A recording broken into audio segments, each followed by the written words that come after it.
부모 세대의 노후가 무너지고 있다.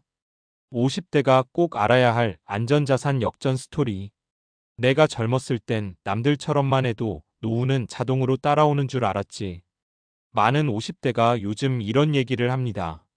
사실 그 말엔 세대의 혼란과 불안이 그대로 담겨 있습니다.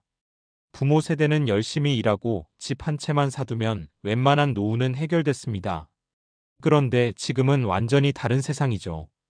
집 한 채가 안전장치가 되기는커녕 관리비 세금 주거 리스크를 안겨주는 짐이 되기도 합니다. 은행 예금은 이자가 물가를 못 따라가고 연금은 점점 약해지는 느낌이고 자녀 세대는 부모만큼 성장하기 힘들어 부모의 노후를 떠받쳐줄 여력도 없습니다. 그래서 많은 50대가 공통적으로 말합니다. 이제 와서 보니 안전자산이라고 믿었던 것들이 더 이상 안전하지 않다. 이 글은 바로 그 안전자산 역전 스토리에 대해 이야기합니다. 지금까지 믿어왔던 것들이 왜 변했는지, 앞으로 무엇을 점검해야 하는지, 그리고 실제 사람들의 사례를 통해 현실적인 대안을 고민해 보려 합니다. 부모 세대의 노후가 무너지는 이유를 정확히 이해해야 지금 준비하는 우리의 노후가 흔들리지 않기 때문입니다. 1. 안전자산이라고 믿은 것들이 실제로 우리를 지켜주고 있을까? 50대가 흔히 가지고 있는 안전자산은 이렇게 나눠볼 수 있습니다. 부동산집 한 채 또는 두 채, 은행 예금 적금, 퇴직금연금 국민연금, 퇴직연금, 보험종신보험연금보험. 이 네 가지는 오랫동안 지키는 자산의 대표주자였습니다. 그런데 지금은 이 질서가 완전히 흔들리고 있습니다. 왜일까요? 이유 1. 부동산은 더 이상 통장 역할을 하지 않는다. 옛날엔 집값의 자연 상승만으로 노후가 보장됐습니다. 하지만 지금은 보유세 증가, 거래, 절벽, 인구 구조 변화가 겹쳤습니다. 특히 5060대가 다수 보유한 외곽 아파트 빌라 상가 지분주택 등은 수요가 줄어 가격이 정체되거나 심한 경우 하락하고 있습니다. 이유 2. 은행 예금은 물가를 못 따라간다. 안전자산 예금이라고 생각했지만 물가 상승률 예금 금리 인상 상태가 지속되면 예금은 사실상 후퇴입니다. 돈은 지켜지지만 구매력이 무너지는 거죠. 이유 3. 연금만으로 살던 시대는 갔다.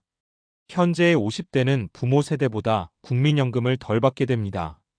연금 수령 시기와 총액 모두 구조적으로 줄어들고 있기 때문이죠.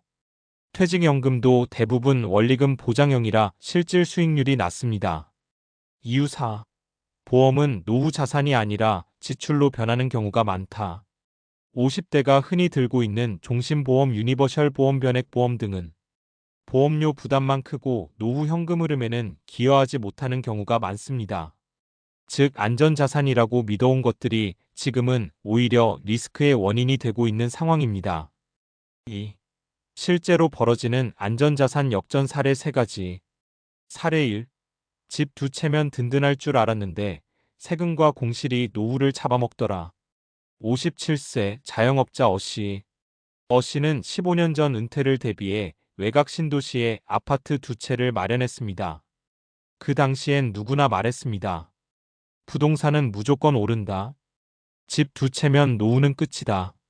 하지만 지금 현실은 완전히 다릅니다. 한 채는 전세가 월세로 전환되며 공실 6개월, 관리비 보수비 취득 세종부세까지 부담이 늘어남. 가격은 몇 년째 제자리. 자녀 결혼학자금 때문에 대출도 남아있음. 어씨의 말이 인상적입니다. 집 두 채가 자산이 아니라 고정지출이더라. 매달 빠져나가는 비용이 이렇게 클 줄 몰랐지. 안전자산이라고 생각한 부동산이 오히려 노후 현금 흐름을 악화시킨 사례입니다. 사례 2. 예금이면 안전하다고 생각했는데 물가가 내 돈의 절반을 먹더라. 54세 회사원 B씨.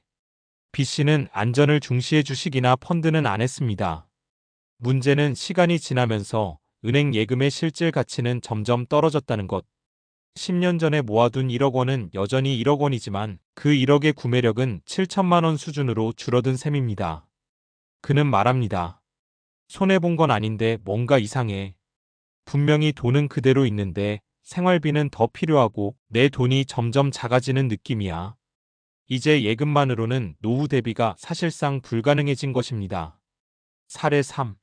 연금이면 다 해결될 줄 알았는데 월 90으로 어떻게 살아요? 60세, 은퇴 직전 시부부. C씨 부부는 국민연금에 20년 넘게 납부했기 때문에 연금 수령하면 최소 월 180은 나오겠지라고 기대했습니다. 그런데 실제 예상 수령액은 부부 합산 월 120만 140만 원. 게다가 보험료도 상권이나 남아있어. 연금이 들어오면 그중 절반이 지출로 나갑니다. C씨 부부의 말이 뼈 아픕니다.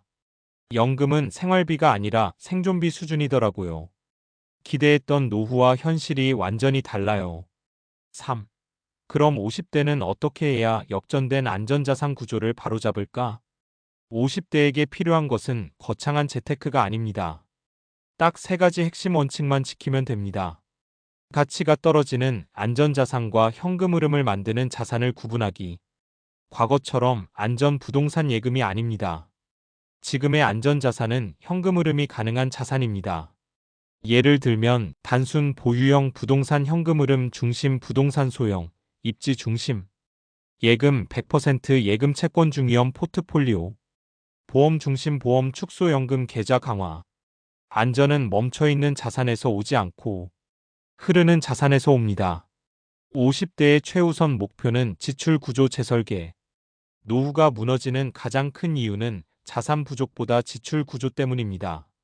보험료가 과도한가? 자녀 지원이 지나치게 큰가? 부동산 유지비가 감당 가능한가? 은퇴 후 고정 지출을 얼마나 줄일 수 있는가? 50대는 아직 10년의 골든타임이 있습니다. 이 시기만 잘 설계하면 뒤늦게도 충분한 회복이 가능합니다. 노후의 최소 생활비와 희망 생활비를 수치로 계산하기. 추상적으로 걱정하면 해결이 안 됩니다.